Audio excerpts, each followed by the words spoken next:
सुनेत्रा पवारांच्या जीवाला रुपाली चाकणकरांकडून धोका, बीडमधील इसमाकडून एसआयटीकडे तक्रारीत काही तथ्य आहे की खोडसाळपणा, शोध सुरू।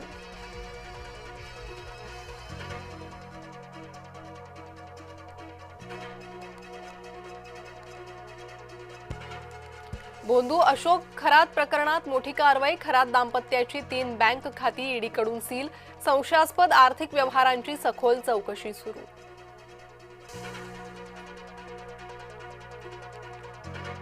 खरातचा कथित सीए ललित पोफळे याचीच खरात विरोधात तक्रार, धार्मिक विधीच्या नावाखाली 8,76,00,000 रुपयांची फसवणूक, एसआयटीने ललित पोफळे याची तक्रार नोंदवली, सूत्रांची माहिती।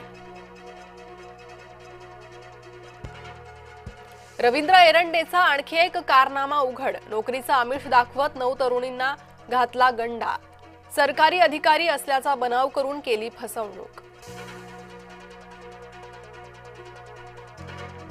अभिनेता रणवीर सिंहने घेतली मोहन भागवतांची भेट, नागपूर महाल येथील संघ मुख्यालयात झाली भेट, डॉक्टर हेडगेवार यांच्या स्मृती मंदिरालाही रणवीरने दिली भेट, सौजन्यपूर्ण भेट असल्याची संघाच्या सूत्रांकडून माहिती।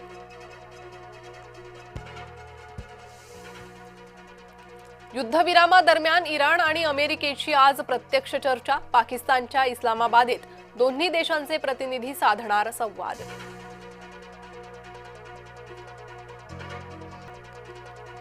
शरीफांचा संदेश, व्हाईट हाऊसमधून इराण विरोधातील युद्धविरामावरून न्यूयॉर्क टाइम्सचा दावा।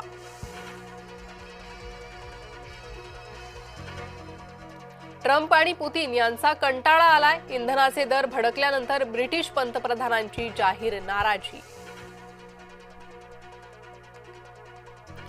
मीरा भाईंदरमध्ये भीषण सिलेंडरचा स्फोट, सिलेंडरच्या स्फोटात 3 जणांचा मृत्यू, घटनास्थळी 24 सिलेंडर आढळल्यानं खळबळ। मुख्यमंत्री देवेंद्र फडणवीस आज दिल्ली दौऱ्यावर, अखिल भारतीय मराठी अधिकारी साहित्य संमेलनाला लावणार हजेरी। गुवाहाटीत वैभव जुरेलचं वादळ, राजस्थानने आरसीबीला नमवत नोंदवला सलग 4था विजय। आयपीएलमध्ये आज डबल हेडर, पहिल्या सामन्यात पंजाब हैदराबाद आमने सामने तर दुसऱ्या सामन्यात चेन्नई दिल्लीत लढत।